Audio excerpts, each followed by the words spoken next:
Olá, inscritos, como é que vocês estão? Estamos aqui começando mais um podcast aqui no nosso canal. Estamos aí nessa série com base nesse livro aqui, os evangelhos que Paulo jamais pregaria. Hoje nós vamos tratar aí sobre o tema aí do evangelho farisaico, né?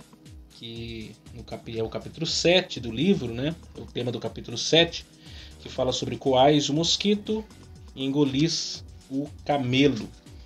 E é mais um tema aí para nós provocarmos ideias com base nessa ideia, né, desse farisaísmo, né, que perpassa aí a história da igreja, esse estilo de essa visão fechada sobre algumas questões que não condiz com o verdadeiro evangelho do nosso Senhor Jesus Cristo, e nós vamos pensar aí mais uma vez sobre esse tema aí. Então, antes de qualquer coisa, eu quero que você se inscreva já aqui no nosso canal, deixa aí o seu joinha, pega esse link e compartilha com o maior número de pessoas possíveis. Quando você faz isso, você ajuda o nosso canal a crescer e alcançar mais pessoas com temas relevantes aí. E você também pode se inscrever no canal Palavra Viva, que é o canal lá do nosso programa, né, nosso programa de rádio. Como você pode aqui, no link também está um link para você baixar aí o aplicativo da nossa rádio, Rádio Web Palavra Viva, e acompanhar lá o nosso programa de segunda a sexta-feira, ao meio-dia às 21 horas. Então, todos os links estão aí, vocês podem se inscrever, baixar o aplicativo e etc. Vocês vão ser muito abençoados por todos esses conteúdos. Nós vamos rodar a nossa vinheta, então nós voltamos já já.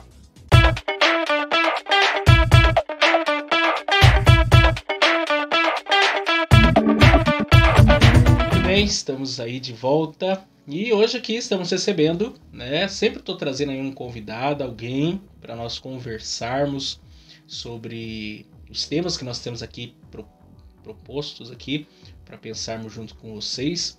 Eu trouxe aqui meu amigo, presbítero Gediel. Gediel é Marcelo. Gediel Marcelo, eu ia falar outra coisa. Eu ia falar Gediel Moreira. Não, Macedo não. Ele tá aqui, né? Mora aqui pertinho de casa. Descobri esses dias, né? Que ele mora aqui na rua de casa, né? Mudou pra cá, né? De Moreira pra cá.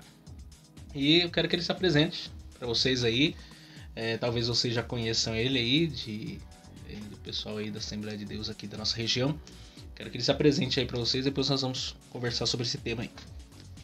Boa noite a todos, graça e paz. Pra mim é um prazer estar com vocês. Pedido do Miqueias, não o profeta, que o profeta se foi faz tempo, mas o Miqueias. É legal, a gente está vivendo uma época em que nós precisamos tratar de alguns assuntos que confrontam a nossa fé. Então, por confrontar a nossa fé, nós precisamos partir do pressuposto que a Bíblia é a regra de fé e que nós somos orientados e levados a viver aquilo que o nosso Cristo nos ordenou. Sou presbítero aqui na Assembleia de Deus Ministério do Belém, em Pindamonhangaba, na rua Cônego Tobias 168, Alto do Tabaú. Se vocês quiserem participar de um culto, estão convidados. Então nós vamos aí para o assunto e vamos ver o que vai sair daqui. Vamos embora. Vai sair coisa boa. Jadiel, vamos lá. Você leu aí o capítulo. Primeiro, eu quero que você dê aí pra nós a primeira impressão que você teve aí do tema. Já conheceu o Ciro? Já. Eu li o livro do Ciro, Erros que os pregadores jamais devem Sim, Ciro cometer. tem vários livros vários livros sobre Paulo, vários livros sobre pregação, né? Sim. Que ele gosta de trabalhar sobre esse tema. Mas qual é a primeira impressão aí que você tem do capítulo aí pra nós, do tema? Então vamos lá. Na verdade, trabalhar com a ideia do capítulo é confrontador para a nossa geração. Primeiro, a gente pega uma geração, Miquel, de farisaísmo até exacerbado, exagerado. Se cobra muito e se faz pouco. Interessante que no começo do capítulo ele usa até uma situação em que ele foi pregar, passaram para ele tarde da noite, já era 22 horas quando passaram pela mensagem. E o culto foi até as 23 horas. É um exagero. Não que Deus não mereça ser cultuado, mas eu preciso entender que todo culto tem ordem, tem decência. Tem começo, meio e fim. Exatamente. Eu preciso entender que eu tenho vizinho, tenho irmãos que trabalham cedo, levantam de madrugada. Mas o que confrontou esse pregador foi justamente a fala do pastor acerca de uma irmã que estava lá, inclusive estava usando um apetrecho, ou melhor, um adorno, que é um brinco, uma coisa simples, que não afeta a espiritualidade, que não denigre o caráter de Deus, não muda a minha fé. Ao contrário, uma questão de estética, uma questão até de beleza para a mulher. Só que o que chama atenção foi justamente essa, a postura do pastor em falar com a irmã acerca do que ela estava usando. Ainda ele vira para a mocidade e pergunta: uma pessoa cristã pode usar esse tipo de objeto? Não. Círculo de oração pode usar? Não. Aí ele chama essa pessoa para frente para aceitar Jesus. Só que o que a gente precisa entender é que a minha fala, ela não gera mudança interna. Preciso entender isso, que a ação de mudança externa, que reflete em emoções, em manifestações internas, ela é puramente obra de Deus. Então assusta quando a gente lê essa passagem, lê essas primeiras páginas do livro, porque a gente para e pensa: eu uso o púlpito para um confronto e não para uma mensagem que deve ser edificadora, deve ser exortativa, confrontativa, assim, para mudança de vida. Sim. Mas isso não altera a fé, isso não altera a minha espiritualidade, isso não altera o meu caráter, porque eu tenho que entender que se eu estou vivendo em Cristo e cheguei agora, estou participando da fé, eu tenho que deixar o trabalhar pelas mãos do próprio Deus, porque Ele sabe fazer. E não achar que uma pessoa, porque está usando esses apetrechos, ela não seja convertida. Não, que é a ideia que ele trata ali, né? Que o pastor olha para o exterior e faz um pré-julgamento da pessoa, como se o exterior definisse muita coisa. E às vezes a pessoa usa uma manga comprida aqui, uma saia até o pé e não significa nada também. Exatamente. Aí o que a gente pode entender? Como é que eu vou medir a espiritualidade de alguém? Eu falo por mim, eu não vou medir a espiritualidade de ninguém pelos pulos, pelas línguas estranhas durante o decorrer do culto. A espiritualidade, segundo até o Alistair McGuffey, ele define a espiritualidade como prática cristã. Sim. Então como é que eu sei que uma pessoa é espiritual? Quando ela é guiada pelo Espírito. E como é que eu sei que a pessoa está no Espírito? Quando ela está imersa em Gálatas 5:22. O fruto do Espírito é visível ali. As 9 qualidades que estão inseridas no capítulo 5, no versículo 22, denota que aquela pessoa é espiritual. Então o que ela vai fazer? Ela vai praticar o Evangelho, ela vai praticar justamente aquilo que o reino de Deus quer. Porque o reino de Deus em si, ele não é teórico, ele é prático. Totalmente. Jesus nunca chamou ninguém para um campo da teoria, ele chamou para o campo da praticidade. Pode ver que ele chama 12 homens e ensina como é que expulsa o demônio, como é que cura enfermo, como é que discipula, como é que bate de frente com a cambada de fariseus. Assim que vocês têm que olhar para esses camaradas aí, por quê? É a verdade, é a mensagem do Evangelho, ela é confrontativa. Ela é o espelho que, quando eu olho, o espelho reflete quem eu sou. Sim. Aí Deus fala: agora eu quero que você esteja desse jeito. O bom da palavra é isso, ela me confronta, mas ao mesmo tempo me dá o caminho para viver uma mudança de vida. Sim. Tá, agora explica pra nós aí, que eu sei que você tem conteúdo pra isso. De onde vem esse conceito de um evangelho farisaico, né? Porque quando a gente fala de fariseu, a gente lembra dos fariseus da Bíblia, né? E a gente vem à nossa mente a ideia do hipócrita. Sim. Mas a história dos fariseus, em tese, ela é bonita. Sim. Né? É uma história bonita que depois tornou uma tragédia. Já no período de Jesus já era uma tragédia. Então explica pra nós aí o que é bom dos fariseus, o que tornou-se ruim dos fariseus e que chegou a esse ponto que nós, quando olhamos para alguns estereótipos, nós dizemos: isso é um farisaísmo. Uma coisa interessante do fariseu em si, inclusive até para um judeu, o judeu gostaria de ser um fariseu. O apóstolo Paulo foi. Exatamente, ele faz parte da elite religiosa. E Paulo é interessante, a fala de Paulo, que ele fala: eu sou fariseu, de fariseu. Ele usa 2 vezes a palavra no mesmo versículo. Então eu sou fariseu, entendo a lei, compreendo a lei, eu vivo imerso naquele mundo da lei. Interessante que a lei mosaica é a lei dada por Deus a Moisés. Então é bom, num ponto é bom. Só que daí chega num determinado momento, Miquel, que eles começam a fazer muitas cobranças por estar inserido nesse contexto. Então eu sou fariseu, então vamos dizer que eu sou blindado. Ao ponto de aumentar até coisa. Quem olha pra mim, ele é o cara, ele é o fariseu, vamos reverenciá-lo. Eles gostavam até que batessem palma, olha, está vindo aí o fariseu, vamos abaixar, reverenciar. Mas não, eram homens que viviam dentro desse contexto, inclusive tinha uma rincha ferrenha entre fariseus e saduceus, porque de um lado tem os fariseus que acreditam em anjos e ressurreição, Sim. Os saduceus já não acreditam em anjo nem em ressurreição. Até o problema que surgiu na igreja de Corinto. Existe até uma fratura entre eles mesmos. Existia um problema na igreja de Corinto, e provavelmente influência, vamos dizer, saduceia, porque tem a farisaica e a saduceia. O saduceu. Sim. Aí de uma hora para outra eles começam a fazer o quê? Cobrar das pessoas, porque eu tenho a posição de fariseu, então eu posso cobrar, eu faço a cobrança, eu mostro para eles o meu estereótipo, quem eu sou, eles olham para minha vestimenta e denunciam que eu sou um fariseu, eu ando com fariseu, eu falo como fariseu, só que daí eles começam a fazer cobranças que de fato eles não fazem. Que Paulo combateu, inclusive, em Romanos capítulo 2. Exatamente, aí eles começam a usar a posição para fazer cobranças, mas ao mesmo tempo eles não vivem a cobrança. Então o farisaísmo num determinado momento, melhor, a situação dos fariseus num determinado momento, passa a ser, na verdade, um antropocentrismo. É voltado para quê? É voltado para mim. Eu dou o dízimo, eu dou... culto a si mesmo. Eu faço... as suas boas obras. Exatamente, eu faço os rituais da lei, eu lavo a mão, se for para eu lavo o prato. É porque assim, conforme os mandamentos que diz respeito a coisas exteriores, eles dominavam. Sim. Aí Paulo mesmo, em Romanos 7, abre o coração e mostra que onde ele mais pecava era o 10º mandamento, não cobiçarás. Que ninguém podia ver. Exatamente. Que é o caso que os fariseus faziam, né? Interiormente. Por fora, aparentava ser os donos da moral, da ética, né, dos bons costumes, dos valores, tal, mas por dentro queria fazer as mesmas coisas que os outros, as quais eles estavam condenando. Sim. Inclusive o próprio Jesus, ele bate de frente e com Jesus não tinha meio termo. Não. Era chegar, apontar o erro e falar, o erro está aqui. Jesus chama ele de sepulcros caiados.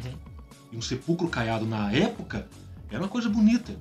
A caiação, o cal em si que era usado era para identificar. Opa, tem alguém ali.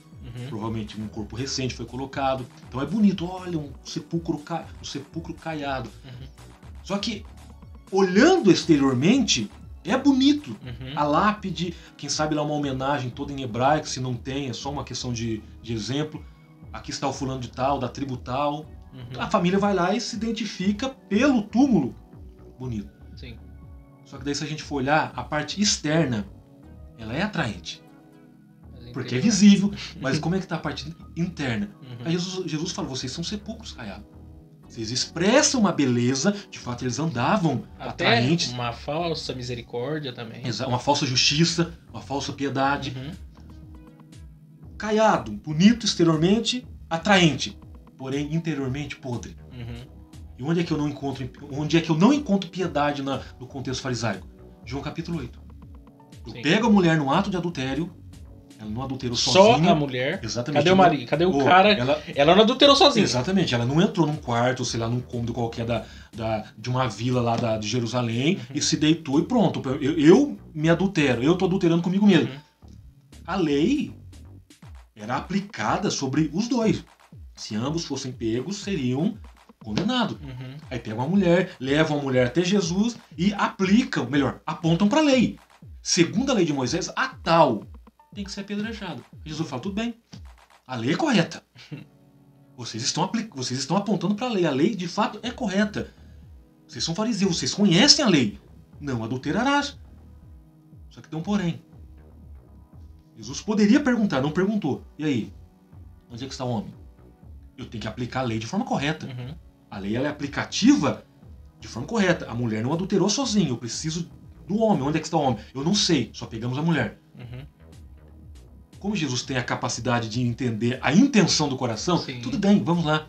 Se dentro de vocês não tem ninguém... E fora o fato que, na passagem, sempre revela a intenção Jesus conhecendo o coração deles, a intenção deles. Quer dizer, eles queriam sempre um motivo, né? Sim. Um pretexto para colocar Jesus numa emboscada, para ver o que Jesus vai falar agora. E no final das contas o tiro saía pela culatra e eles ficavam sem ter o que falar. De modo que diz ainda alguns textos, diz que eles rangiam os dentes.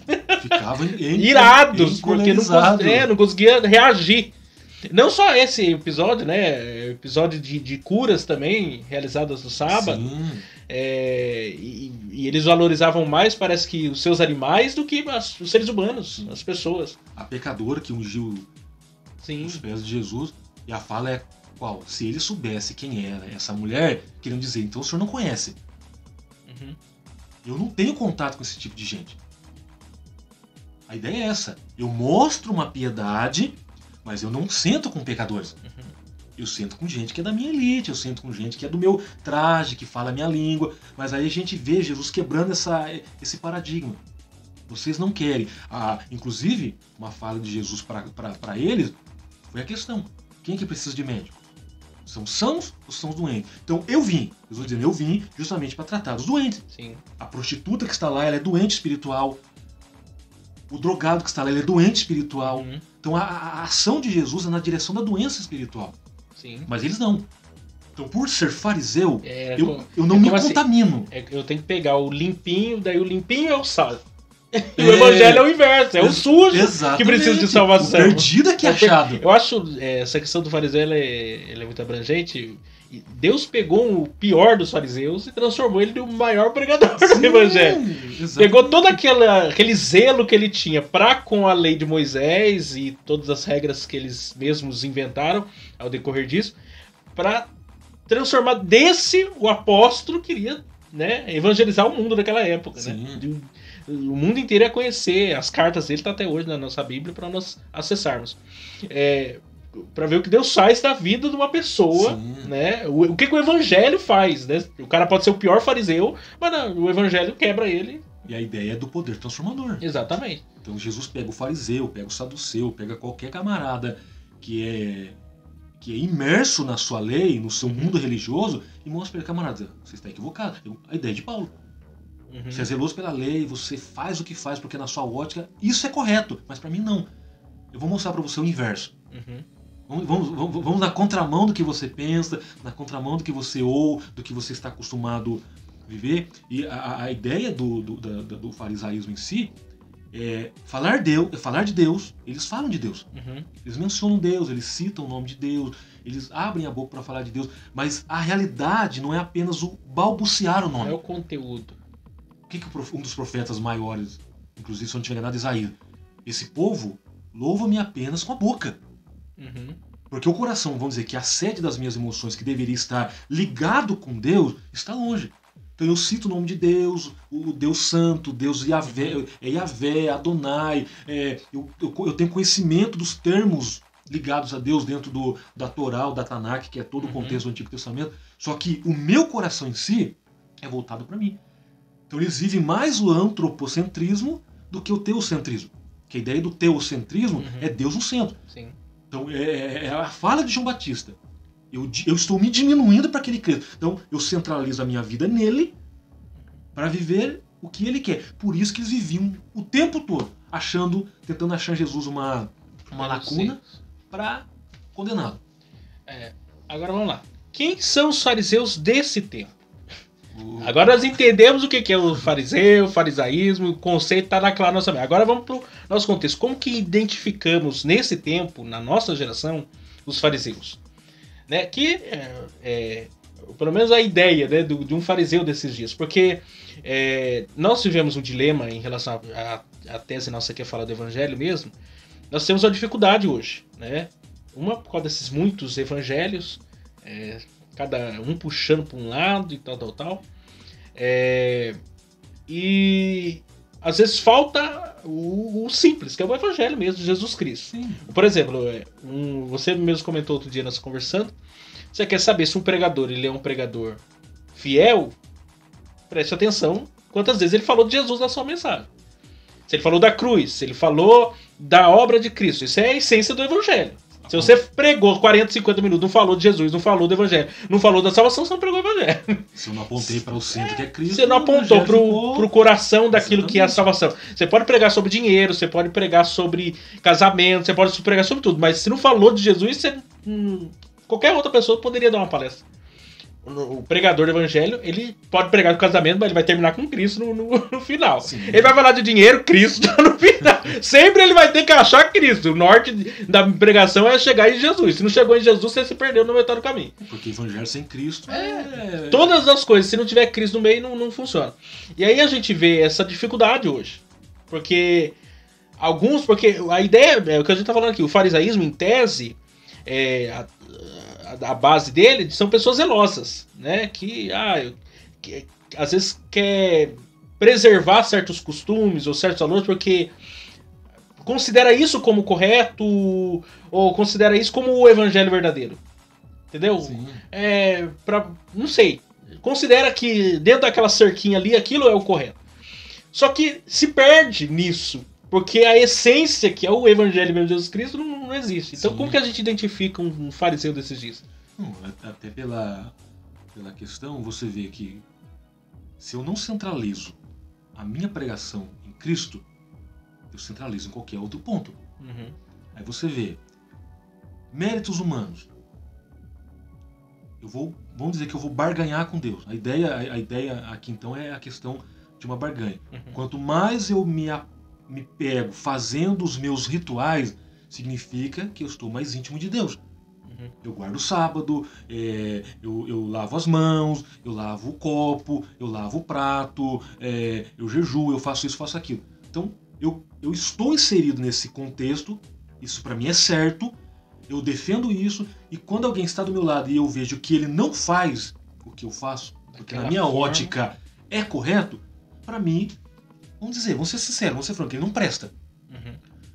Então eu quero viver méritos humanos pensando que isso é uma forma de me aproximar de Deus. Inclusive o fariseu e o publicano é uma prova de como é que funcionam as coisas. Uhum. Aí de um lado está lá o fariseu dizendo eu faço isso, eu faço aquilo outro. Inclusive eu não sou como.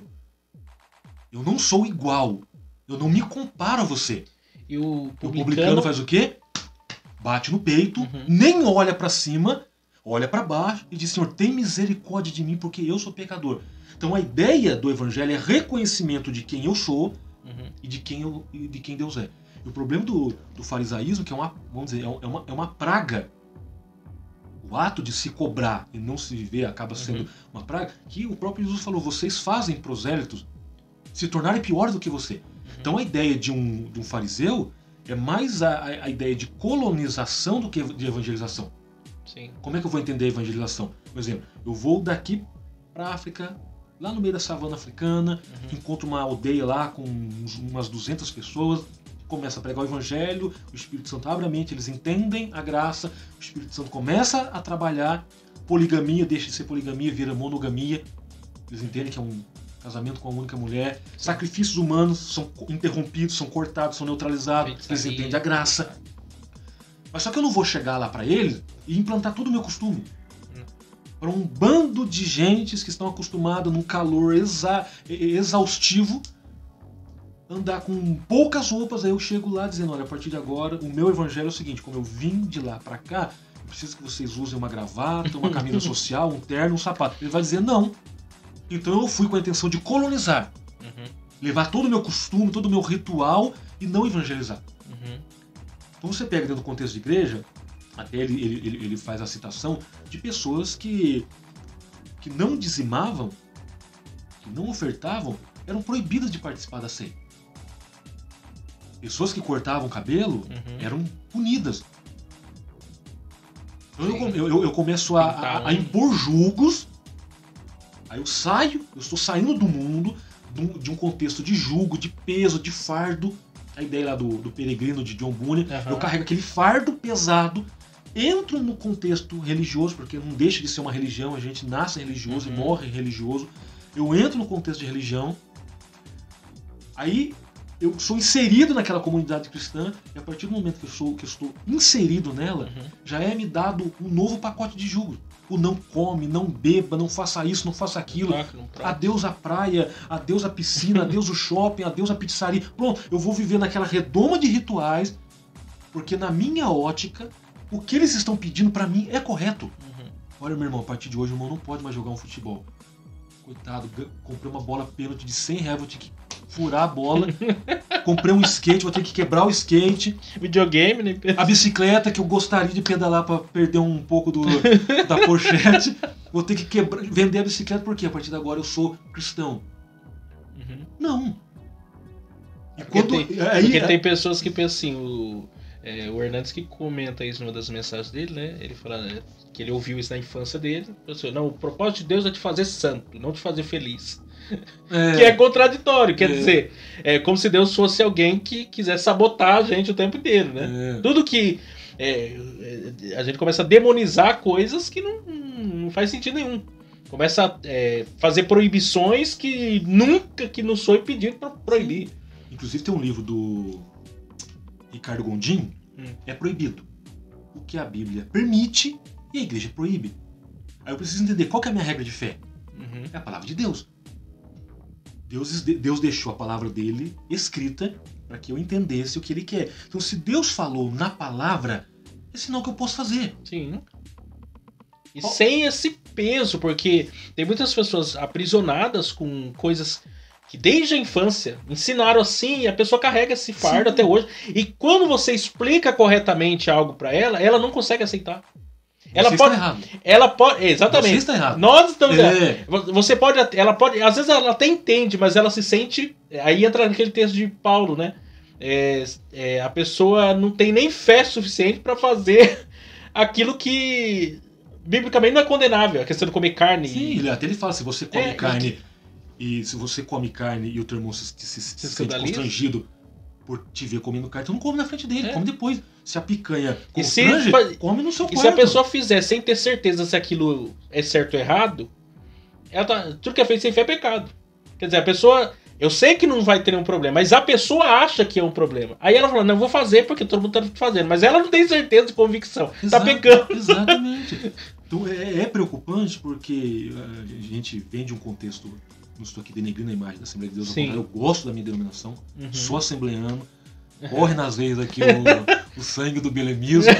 Sou beleu. Vamos dizer. Tá certo, eu sou belemita. Somos da Assembleia de Deus. Só que é daquela questão. Você ouvia dizer, não vai na praia porque é a praia do diabo. Eu fico pensando, mas lá no princípio, em Gênesis, não tem fala demoníaca lá, tem uma fala divina. E viu Deus que era bom e disse Deus haja isso, haja aquilo. Então, não é pecado. Exatamente. Não é pecado. E eu não estou aqui abrindo uma tese baseada até na fala de Jesus. Opa, então eu posso fazer o que Jesus falou? O que contamina não é o que entra, o que sai, não. Eu também preciso cuidar do meu corpo, que é o templo do Espírito Santo, baseado no que Paulo falou. Tudo me é lícito, mas nem tudo me convém. Tem coisa que é lícita porque convém. Tem coisa que não é lícita porque é óbvio que ela não convém. Então a gente vive dentro de um contexto, aí inclusive eu falo porque eu vivenciei uma situação, inclusive era um rapaz do mesmo bairro que eu, ele foi pro culto, então nós pegamos uma pessoa que é do outro contexto religioso, não tem o mesmo costume que o meu costume. Então uma pessoa não está acostumada a usar uma calça, não está acostumada a usar uma camiseta, uma camisa social, então ela vai participar do culto com aquilo que ela tem. Só que quando ela chega na porta, ela é barrada por alguém que diz o seguinte: você não pode entrar desse jeito. Aí eu preciso entender, a igreja é de Cristo. O Senhor da igreja, de fato, é Cristo. Então eu tenho que enxergar na ótica do homem ou na ótica de Deus? Eu preciso enxergar na ótica de Cristo. Como é que Cristo reagiria diante dessa pessoa quando ela chegasse para participar do culto? Inclusive tem um livro que o título é assim, bem enfático para o momento. O que Jesus espera dos seus seguidores? Ou em seus passos, o que faria Jesus? Então eu preciso quebrar essa tese de farisaísmo. Inclusive teve um camarada aí, que eu não lembro o nome, que ele pegou uma televisão nova de um irmão e queimou a televisão, dizendo que aquilo ali é o trono de Satanás. Aí você vê todos com a gola até o pescoço, querendo manter um padrão, como se dissesse naquele padrão, olha, o nosso jeito é o correto. Ou você se adequa, ou você sai fora. Fora a unção da gravata, né? É. No passado segurava na gravata pra você botar no Espírito Santo. Olha as ideias do povo. É complicado. Porque, aí eu pergunto pra você, vivemos ou não vivemos uma imersão no legalismo? Não vou generalizar. Legalismo. Aí legalista de um lado e liberal do outro. Liberal. Pode tudo. Tudo é conveniente. É a fala de Paulo, tudo é lícito. O legalista não. Ele cria aquelas normas, tornam elas legais. Aí vem um legalismo, a palavra legalista, Sim. tornam elas legais, começam a praticar tais atos, e quem não enquadra com aquele contexto, para ele não presta, para ele não serve. Então, você fez o que hoje? Ah, eu fiz isso. Olha, você não convém fazer mais. Simplesmente eu fui até uma sorveteria num sábado quente, numa tarde quente de um sábado, tomar um sorvete. Você foi como? Ah, tava quente demais, eu fui de bermuda e fui de... Você não pode, porque você fere todos os costumes. Então eu pego o costume da igreja, não sou contra, só a favor sim, de bons costumes, Sim. de pudor, de ordem, de decência, porque o culto é para o meu Deus, para o Deus em si. Como fora também. Mas não é como você tá dizendo, um legalismo. Sim. Modéstia. Ter bom senso. Sim. E o legalismo é tão perigoso, Miquel, que a pessoa começa a observar outra pessoa com esse já olhar discriminatório. Um ar de prepotência. Quer dizer, de uma tentativa de não pecar, acaba pecando de outra forma. Sim. Cuida mais do outro do que da sua própria. Exatamente. Olha mais do pecado dos outros e não consegue olhar para os seus próprios. Porque a ideia da fala de Jesus. Eu consigo olhar para o cisco com uma trave. Olha a contradição. Se eu tenho uma trave no olho, a trave impede de eu olhar o cisco. Sim. Como é que eu vou olhar o cisco com a trave? Eu pego uma trave de 20 ou 30 centímetros de largura por 2 metros de comprimento. Coloquei na frente dos meus olhos, eu não tenho visão de nada. Então como é que eu consigo enxergar o cisco do olho, o cisco que está no olho do próximo? Até tem uma coisa, veio à mente agora, uma história interessante. Como que a gente quebra a tese de quem pensa que está vendo de forma errada. Tinha uma senhora que ela estava na cozinha da sua residência, lavando os pratos, e olhou para o seu vitrô e viu que o vitrô de fato dava para o quintal da vizinha. Então ela olhou para o vitrô e viu do outro lado as roupas que a vizinha tinha lavado, que de fato estavam no varal. Só que ela olhou assim e falou: eu preciso ensinar essa vizinha a lavar roupa. Olha como que a roupa dela é toda amarela, toda suja, toda encardida. Ela não sabe lavar, eu preciso ensiná-la. Aí o marido dela falou o seguinte: bem, eu vou dar um pulo na cidade, eu vou passar no... Melhor, ela falou o seguinte: bem, eu vou dar um pulo na cidade, vou passar no supermercado, vou comprar algumas coisas. Ele falou: não, tudo bem, eu vou ficar aqui em casa te esperando. Aí o que o marido fez? O marido estava olhando assim, de repente ele olhou para a vidraça da cozinha, passou o dedo e viu que ela estava toda suja. Estranho. Vou fazer o seguinte, eu vou limpar. Aí limpou, deixou, como diz o ditado aí fora, tinindo. A mulher chegou da cidade, colocou o carro na garagem, colocou as coisas em cima da mesa, foi na pia. Quando ela olha para o vitrô da cozinha, ela consegue enxergar as roupas da vizinha do outro lado. Aí o que ela fala? Ufa, ela aprendeu a lavar a roupa, agora está branco. Onde é que estava o problema? O problema estava na roupa da vizinha ou no vitrô da casa da mulher? Estava no vitrô. Sim. Então a sujeira não era na roupa. A sujeira estava no vitrô. Sim. Então o que eu preciso entender? Eu posso olhar muitas das vezes a sujeira do próximo, mas quem está sujo não é a roupa e nem o próximo, é o meu olhar. Sim. É a lente. Exatamente. Tem uma ilustração também assim, eu não sei se você já leu aquele livro O Evangelho Maltrapilho, do Brennan Mann. Não, esse não. Muito bom. Muito bom. Ele bate de frente muito sobre a questão dessa ideia do farisaísmo. Ele conta também uma experiência assim, parecida assim. Um senhor foi no médico e muitas dores de cabeça. E aí o médico começou a fazer aquele checklist, né? Começou a fazer perguntas pra saber de onde origina a bendita da dor de cabeça, como que ele ia proceder o tratamento. Aí perguntou pra ele, então, que hora que o senhor dorme? Que hora que o senhor vai dormir? Eu falei assim, não, eu durmo cedo. Antes das 10 eu já tô na cama, né? Porque o cara, né, querendo se defender, falou assim, não, eu sou um cara que tô em casa cedo, não fico na noite aí nas baladas e tal. Tá, o senhor vai beber bebida alcoólica? Eu falei, não, que bebida alcoólica? Não chego nem perto desse negócio, eu acho nojento quem faz isso. E cigarro, coisa de jeito maneira. Que cigarro nada. De pensar, a gente que faz isso é um povo sem educação, tira a privacidade dos outros e tal. Aí o médico falou assim, entendi. Tá. Como que é a sua dor de cabeça? É tipo um agudo penetrante? Ele falou assim, é desse jeito mesmo. Eu falei assim, eu já sei qual é o seu problema. É que a auréola tá apertada demais. Vou dar uma afrouxada, resolve o problema. Porque tem gente que é assim, né? Ele é a pessoa que se julga ser sempre mais santo do que os outros. É aquilo, voltando ao que você falou do publicano e fariseu, que é também outro contraste, né? Um dos apóstolos era publicano, Mateus. Sim. Né? O Zaqueu também veio se converter. E o publicano, ele era um judeu contratado do império. Trabalhava para o império. Lógico que a gente sabe que o publicano, ele tinha... Ele roubava, né? Sim. Ele era ladrão, na verdade ele era rico. Se o pedágio custava 10 reais, ele cobrava 15. Exatamente. Ele era ladrão, esse era o estereótipo dele. Mas não só por causa disso, para o judeu era como uma traição. Sim. Né? Porque estava cobrando deles mesmos, exatamente. Né? Estava ganhando do império, mas estava cobrando deles. De mim. Exatamente, por isso que havia essa rixa muito grande. E Jesus, ele pega esse contexto para contar essa parábola, né? Do publicano e fariseu, para mostrar a piedade de ambos, né? A vida de piedade de um. O fariseu se julgando que a sua piedade é sempre maior, a sua moralidade, a sua espiritualidade é maior. Mas quem pode sondar o coração do publicano? É só Deus. Sim. Às vezes, porque esse é o problema. Às vezes a gente olha para uma pessoa e entende assim, não, isso aí é um publicano.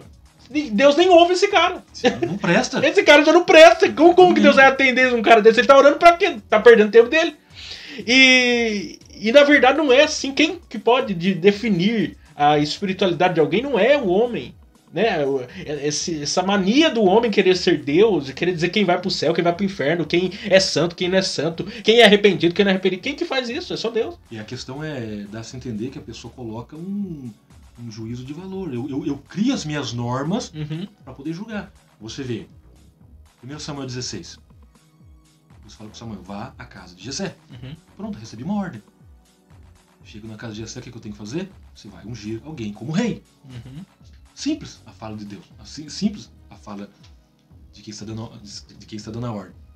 Samuel vai até a casa de Jessé, imagina, era uma honra receber um profeta em casa, inclusive Samuel. Porque quando Samuel chega, eles já perguntam, veio em paz? Que amedrontava. Exatamente. Opa, vai revelar os pormenores aqui. Veio em paz? A gente tá tranquilo hoje. Hoje em dia tem mais profeta do Samuel. Né? Aí você vê, ele entra, são apresentados os filhos de Jessé. Quando aparece o primeiro, na ótica de Samuel, ele é o cara.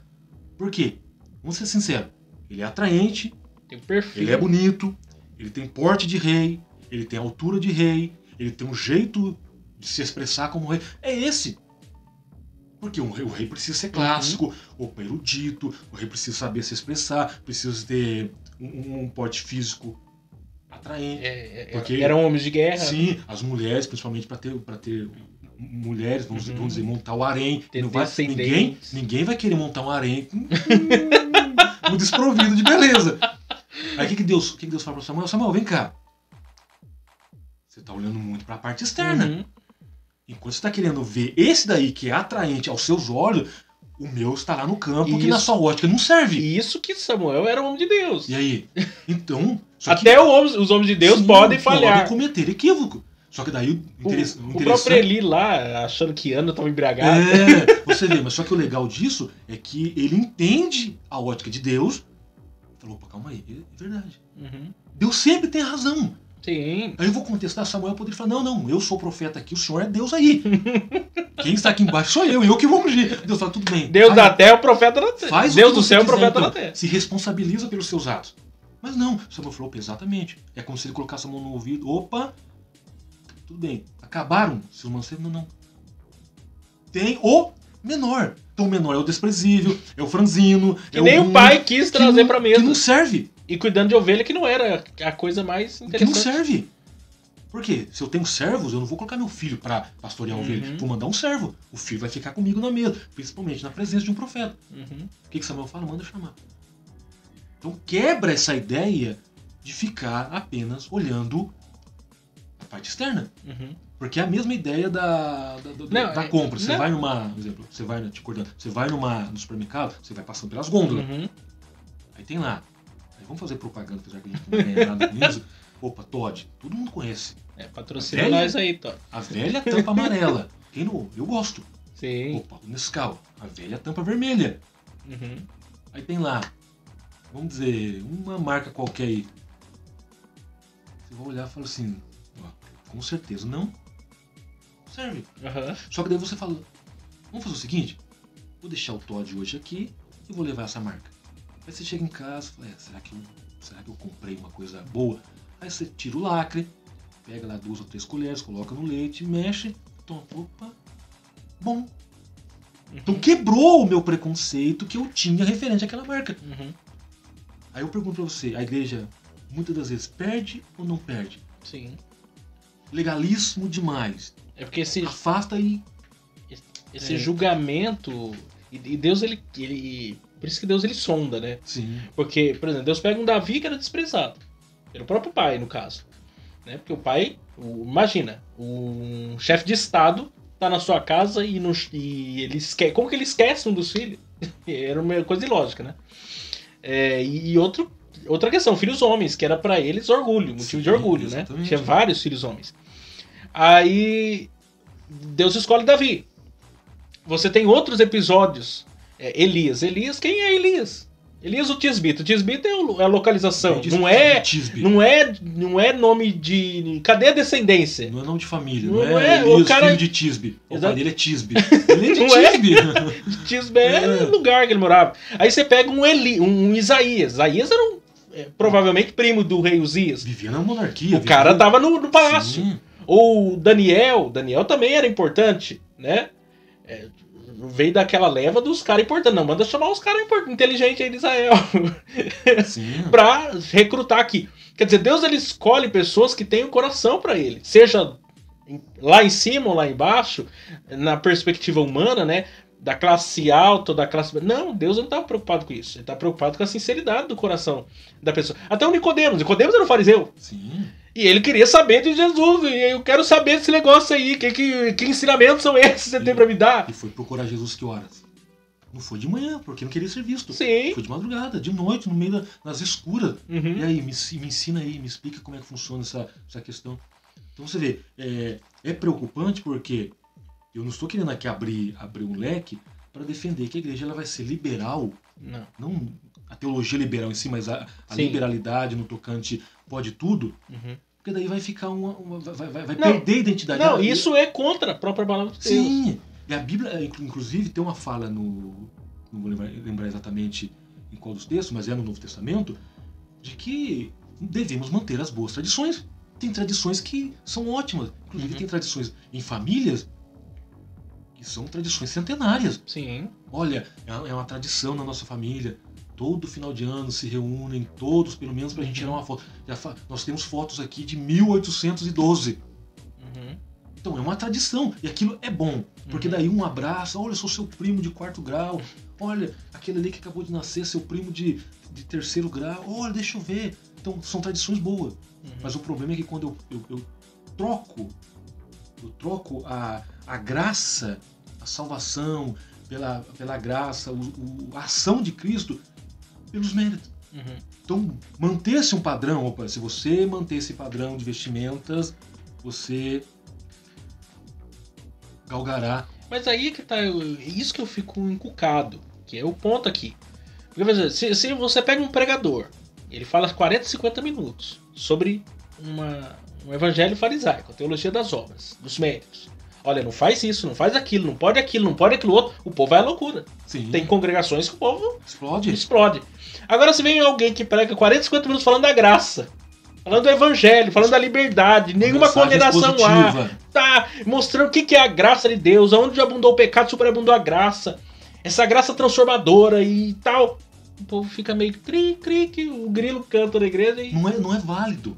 É como se as pessoas não entenderam o evangelho. Eu penso assim, se você prega numa igreja que as pessoas não vibram diante da pregação do evangelho, elas não entenderam o evangelho. Sim. Elas precisam ser evangelizadas de novo. Por quê? Eu estou tão mergulhado. Ou se não, querem até mesmo querem abafar a graça. Eles falam da graça, mas imediatamente após eles falar da graça, eles começam a falar já dos seus... Não, é a graça, mas... Quando coloca esse mais, já quebrou tudo. Sim, porque dá-se a entender que a graça vai desfazer tudo aquilo que eu aprendi.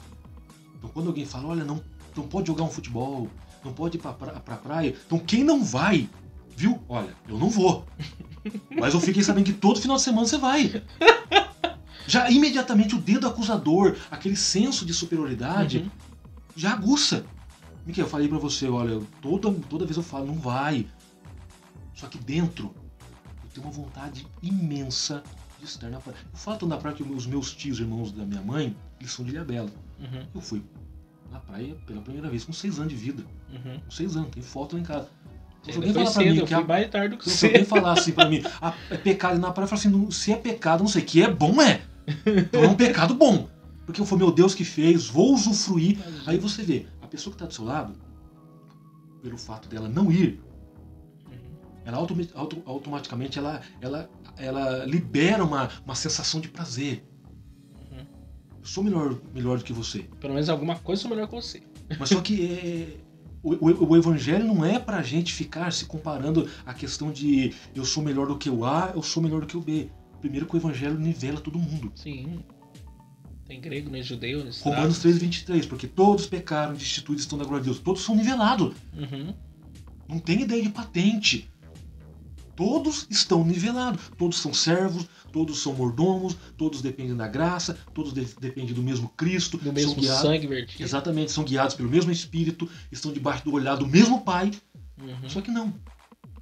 Então isso que é o preocupante. A gente sai para evangelizar, ou convida a pessoa para participar do culto, aí quando ela chega na porta, alguém já olha com aquele olhar, ele olha para... exatamente, eu não estou de terno.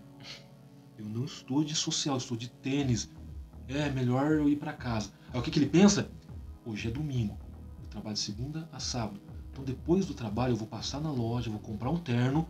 Aí quando ele entra de terno, o irmão fala, aí, legal, você entendeu. Aí ele pergunta, entendeu o quê? Entendeu que é assim que funciona. Mas ele não entendeu nada referente à graça, que é o favor imerecido de Deus em favor dele. Outro dia eu conversando com alguém e parece que há uma necessidade, do ser humano mesmo isso, né? Mas da nossa natureza pecaminosa sobretudo. As pessoas têm uma ideia tão errada sobre o evangelho, caem nesse farisaísmo, porque assim, eu quero agradar a Deus. E aí, como que eu agrado a Deus, né? E aí começa... darem uma lista pra ela. Você para agradar a Deus, você tem que jejuar, você tem que orar, você tem que ler a Bíblia, você tem que, sei lá, você tem que vestir roupa tal, você tem que, não pode ir em tal lugar, você não pode, aí você agrada a Deus. E quando a pessoa não faz uma dessas coisas, vem aquele peso daquela culpa, aquele fardo terrível, aquela coisa horrível, né? Como se Deus já não amasse ela, Deus tá de mal pra mim e tal. E aí eu conversando com uma pessoa sobre isso, ela falando umas coisas assim, totalmente contra o evangelho, eu falei, mandei um áudio de 6 minutos, senta que lá vem a história. Eu falei assim, irmão, é o seguinte, Deus não me ama mais quando eu faço as coisas boas e nem me ama menos quando eu faço coisas ruins. Porque o amor de Deus não pode ser medido. Sim, eu não posso diminuir nem aumentar. Não tem como. Ele já tem. A maior prova que ele me ama é que ele me ama quando eu era pecador. Ele já sabe quem eu sou. Inclusive, por saber quem eu sou, que ele mandou Jesus no meu lugar. Porque eu não poderia. E aí você vê, o evangelho é a luz para dissipar as trevas. Então eu estava nas trevas. É o leme, porque eu era como barco sem leme. E barco sem leme é barco desorientado. Não sabe para onde vai. O socorro só é imediato numa situação de perigo. Por exemplo, tem alguém se afogando, alguém vai socorrer. Tem alguém num incêndio, a gente liga para os bombeiros. Os bombeiros não vai se deslocar da base com a viatura resgate, com um caminhão-tanque, para chegar aqui. Vocês chamaram a gente porque tem alguém aqui em perigo. Não, senhor, é só para ver se o senhor viria mesmo. Então, a ideia de socorro é para uma situação de perigo. Então, nós estávamos perdidos, Sim. desorientados, inclusive a palavra desgraçado não é pejorativo, Não. é desprovido de graça, cheirando mal diante das narinas de Deus, ao ponto de vermos o poder do sangue, que purifica, que lava, que limpa. Aí você vê, aí Deus deixa o ambiente dele, vem pra terra, um ser infinito, imortal, incriado, autossuficiente, agora tá dentro de um útero, daqui a pouco ele vai ser amamentado, um Deus que cuida de todo mundo, agora vai precisar ser... Totalmente frágil. Vai precisar ser cuidado. Um bebezinho que se você apertar, ele grita, ele chora, ele pode até morrer. Precisa de cuidado, de amamentação, precisa de arrotar, precisa fazer xixi, precisa ir no banheiro. Com qual a intenção? De pegar os perdidos, os miseráveis, aqueles que estão inseridos nas densas trevas. E fazer o quê? Torná-los filhos de Deus. Então tira o jugo do pecado, que a Bíblia fala que fomos transportados do reino das trevas para o reino da luz. Então estávamos nas garras do diabo. Ele vai lá e arranca, é meu agora, é meu. Aí o que o diabo fala? Não posso fazer nada. E não pode mesmo, porque nenhuma condenação há mais. Sim. Aí você vê. Então Cristo vem para libertar. Essa liberdade não é libertinagem. Não. Alguém fala, opa, Deus me deu a liberdade, Pelo eu posso fazer o que eu quiser. Quando você tem um claro entendimento do que é o Evangelho, eu falo isso muito na escola dominical, nas pregações, quando nós pecamos hoje, nós pecamos contra o amor. É muito mais difícil você, no contexto da lei, você pecava contra a lei, errou um mandamento, é réu de todos. Na graça, você sabe que você já tem acesso a tudo, tá tudo pronto pra você. Quer dizer, é amor. Como que você... Aí que tá a questão do pecado. Você sabendo que alguém te ama. Como que você faz algo mal de forma deliberada, sem sentir nada pra quem você mais ama? É impossível. Quer dizer, o amor de Deus nos constrange a querer, de fato, viver uma vida conforme esse amor revelado pra nós. E quem que está agora agindo na raça humana para que a raça humana entenda isso? O próprio Espírito. Porque senão nós mesmos não tem condições. A gente não tem condições nenhuma. Mas é preocupante esse evangelho farisaico. Ele coloca as pessoas dentro de méritos. Sim. Dentro de uma redoma que não pode fazer isso, não pode fazer aquilo. Aí o que pode acontecer? Eu começo a me afastar da realidade. O que Jesus falou? Pai, eu não quero que o Senhor tire eles do mundo. Mas livre eles do mal. Vem de algo... É a própria essência da reforma protestante. O estopim é Romanos 1,17. É o Evangelho. Sim. É um cristianismo que durante quer dizer, não todos os 1500 anos, né? Deus sempre tem sua luz no meio da história. Mas chegou a um ponto de que o Evangelho não existia mais. Alguém olhou para aquela realidade ali e falou assim, não, tá faltando, peraí, não é indulgência, não é outra coisa. Exatamente. Não é essas tradição, essas coisas, não, só a escritura, só a graça, só a fé, só Cristo. Só a Deus glória, ponto. Sim, os 5 pontos lá, Tulipe. Os 5 solos. Os 5 solos. Então, assim, e aí você vê pessoas que se pervertem do evangelho, que é simples, o evangelho é simples, um fazendeiro lá, o senhor lá da roça, entende o evangelho, o doutor entende o evangelho. O evangelho é para todos. Sim, até o livro do C.S. Lewis, Cristianismo Puro, sim. Deus vem falar numa linguagem tão clara para ninguém ter justificativa que não compreendeu. Só que esse evangelho que não é pregado, e no lugar dele é pregado um outro evangelho, eu preciso entender que eu vou precisar prestar contas um dia. Porque se eu sei que se eu estou inserido no reino, e o reino ele é todo prático, que eu tenho que pregar as boas novas, e as boas novas não são minhas, mas as boas novas de alguém. Eu sou propagador de alguém. Eu anuncio as boas novas de alguém. E eu não estou fazendo isso, então dá-se a entender que eu não estou nem um pouco preocupado. Então eu tiro de cena o evangelho e começo a pregar o que me agrada. Porque atrai mais, agrega mais pessoas, eu consigo massagear o ego, porque eu estou mais preocupado em manter o indivíduo ali. Então pode viver a sua vidinha. E o que preocupa hoje é que o diabo ele usa uma fala que de fato é uma verdade. Deus é amor. Então não há problema nenhum em você fazer o que você quiser, porque Deus é amor, Deus continua te amando. Só que eu tenho que entender que mesmo o mesmo amor que tem um peso de 100%, porque não tem como diminuir nem aumentar, então ele é 100%, ele é pleno, existe uma justiça plena. Sim.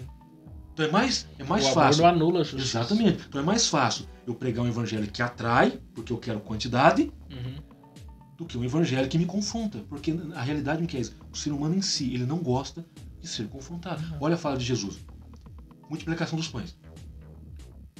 Extraordinário. Tem muita gente. Houve uma ação sobrenatural. O povo vem de novo. Opa, vamos atrás de Jesus porque tem pão e tem peixe. Fome física. Sim. Aí Jesus já... A intenção eu conheço. Eu consigo ver o coração de E vocês. aí Jesus é esperto. Não tem como pegar o homem Tem como Cristo. enganar Jesus. Aí vocês vêm atrás de mim interessado no pão e no peixe, não no que eu sou. Aí o discurso começa, o discurso é duro. Quantas pessoas ficaram? Então ficou Jesus, o discípulo e provavelmente alguns lá da multidão. Mas Jesus falou, e aí? Por que vocês não seguem os tais? Aí um deles falou, não. Indica pra gente alguém que tem uma palavra tão viva quanto do Senhor. E não é uma palavra só viva, é uma palavra que perdura para a vida eterna, uma palavra que aponta para a eternidade. Não é uma palavra temporal que serve só para aquele momento, é uma palavra que vai perdurar para a eternidade. Sim. Porque quem é a própria palavra? O próprio Cristo. Então o próprio Cristo é que vai perdurar para a eternidade. Ele é a palavra. É o que João fala, o verbo se fez carne, habitou entre nós. Então é prazeroso ser inserido num contexto em que os méritos humanos são mais abraçados do que verdadeiramente a graça. E eu não quero, novamente falo, não quero entrar naquela tese de que tudo é liberal. Não. Olha, pode vir do jeito que você quiser, permaneça do jeito que você quiser, porque Tá tudo ok. Não. é a tese. Deus quer o coração. Eu fico pensando nisso. Não, é impossível, né? Uma pessoa que teve realmente um encontro com Jesus, ela entendeu o evangelho, é o próprio Espírito, à luz da própria palavra de Deus, vai provocar uma mudança. Sim. É Romanos 8. Sim. É o verdadeiro batismo do Espírito Santo. Você andava na carne, agora você anda no Espírito. Sim. Você pensava como alguém que pensava, agora você pensa como alguém que tem uma nova mentalidade. É uma nova criatura. Sim. As coisas mudaram, tudo se fez novo. Mas para encerrar aqui hoje, Ediel, última palavra sua aí para os nossos amigos aqui que estão aí nos acompanhando, para não deixar o coração ser dominado por essa... que é algo sutil, que muitas vezes na hora você não percebe. É como você falou, né? A vidraça que você olha e você julga. É aquele momento de avaliação. Examine se pôs o olho assim mesmo. Vamos ver se tá limpa essa vidraça aqui, pra gente não incorrer nesse é a sua última palavra aí de aconselhamento pros pregadores, inclusive, com certeza muitos que nos acompanham aqui são pessoas que pregam a palavra de Deus, dão aulas de escola dominical, o próprio cristão que nos acompanha, para você fechar aí esse raciocínio. Então vamos lá. Se o evangelho são boas novas, eu prego as boas novas acerca de alguém. O próprio Cristo. Então o evangelho é Cristo. Então aí a gente vai para aqueles 5 pontos lá, ou sola Christus, sola grata, sola fide, sola Deo Glória e sola Escritura. Então se eu entender que a palavra de Deus é suficiente como bússola para me orientar, aí eu pego uma bússola, literal, uma bússola em si, ela nunca aponta para o sul, nem para o leste, nem para o oeste. Ela aponta só para o norte. E onde é o norte na vida espiritual de alguém? O próprio Cristo. Então me aponta para viver ele. Me aponta para ele. Inclusive é uma fala do Charles Spurgeon, que ele fala, olha, viaje por todas as ciências, mas permaneça na Bíblia. Porque a gente entende que a palavra de Deus é suficiente para quebrar o evangelho farisaico. E o evangelho é suficiente. O evangelho é suficiente. Não colocar mais nada. Capaz. Como os crentes, os gálatas. Sim. Aí você vê, então o que a gente precisa fazer? Pegar a palavra de Deus. Fala de Paulo para Timóteo. Timóteo, pregue a palavra. Inste ela, levante ela, mostre ela, propague ela. Se Paulo estivesse hoje, Paulo usaria todos os meios, porque é a palavra que é suficiente. Então, para quebrar o evangelho farisaico, primeiramente, precisa centralizar tudo em Cristo. O que Cristo quer da igreja? Inclusive, John Piper tem um livro, O que Jesus O que Jesus espera dos seus seguidores? Ele espera justamente a postura dele. Porque se a gente está seguindo a Cristo, deduz-se, nós temos uma dedução, uma lógica, uma tese que é defendida, que todo discípulo aprende com o mestre. Então, se eu estou seguindo a Cristo, Cristo é um legalista, Cristo é um farisaico, Cristo é um fariseu, Cristo é um mentiroso, Cristo é um enganador. Não. Então, se Cristo não é nada disso, o discípulo precede em cima da fala de Cristo, em cima da vivência. Porque o maior exemplo que Jesus dá é a praticidade. Sim, o próprio Paulo, como fariseu, tornou-se discípulo de Cristo. Sim. E disse: sede meus imitadores, como eu sou. Vamos ser sinceros, é muita moral. Ele tem muita moral para poder chegar nesse ponto. Olha, me imitem porque eu sou imitador de Cristo.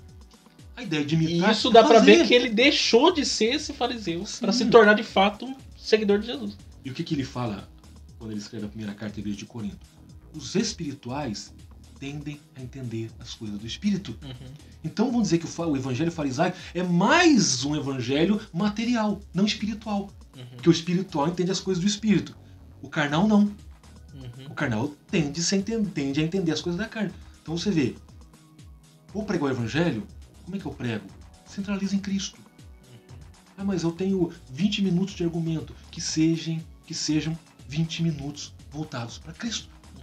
De repente 20 minutos é suficiente para congregar uma multidão e alguém falou 40, 50 minutos de, vamos dizer, de pura baboseira, de não pode comer isso, não pode fazer aquilo, não pode fazer aquilo outro, não houve mudança nenhuma. Aí ele saiu de lá se gabando. Eu preguei o que Deus mandou. Só que Deus fala: eu não tenho nada a ver com a sua fala, que eu gostaria que você pregasse sobre meu filho. Então se você não pregou sobre meu filho, você não falou de mim. Porque quem fala de Cristo, fala do Pai. Porque pregar as boas novas é justamente isso. Falar de Cristo e falar do Pai. Porque se eu falo de Cristo, eu falo do Pai. E quem que me leva a glorificar Cristo? O que Jesus falou? Convém que eu vá, para que ele venha. E ele vos fará saber tudo acerca de mim. O Espírito Santo leva a gente a viver. Então, descartar o evangelho farisaico só tem um jeito. Sola Escritura. Tá certo. Entenderam aí? Pegaram a senha? Muito bom mesmo. Gediel, eu gosto de conversar com o Gediel. Espero que vocês tenham gostado do nosso bate-papo aqui. Quero chamar você outras vezes, você vai vir aí de novo. Agora que eu sei que você mora perto, você vai vir outras vezes aí. Mas, gente, se inscreva aqui no nosso canal, curta aí esse vídeo, você que ficou até agora. E eu espero que você, que talvez aí tenha começado aí, de coração ainda tá dividido algumas coisas, busque a palavra de Deus, o evangelho. Tem muita coisa. Todo dia nós ouvimos o evangelho. Todo dia o John Piper ele conta a experiência dele mesmo, né? Eu vi no canal Voltemos ao Evangelho e eles contam um bate-papo com ele, né? E ele diz: todo dia eu prego o evangelho para mim mesmo. Todo dia eu preciso saber que não é nada centralizado em mim, é tudo centralizado em Cristo. Porque daí isso acaba com o meu ego, Exatamente. Acaba com tudo. Aí eu coloco o pezinho no chão, dá pra viver o resto do dia. Porque daí eu entendo o seguinte: eu tô pregando as boas novas dele pra mim. Exato. Pra entender o quê? Que eu careço dele. Exatamente. Que eu não sou nada sem ele. Exatamente. Quem que nós somos? Somos nada. Nós dependemos dessa graça. Então, Deus abençoe vocês aí. Semana que vem nós estamos de volta aqui com mais um podcast. Dando seguimento aqui à nossa série. Tem bastante coisa aí. E você que não viu ainda nenhuma das mensagens, já tem aí mensagem do Pastor Celso, do Arlindo, do Daniel. Procura aí as mensagens aí, os podcasts que nós tivemos aí. E vamos ter muito mais temas aí para a glória de Deus. Deus abençoe vocês então aí. Gediel, até uma próxima vez. Amém. E Deus continue abençoando você também. Deus abençoe vocês até a semana que vem.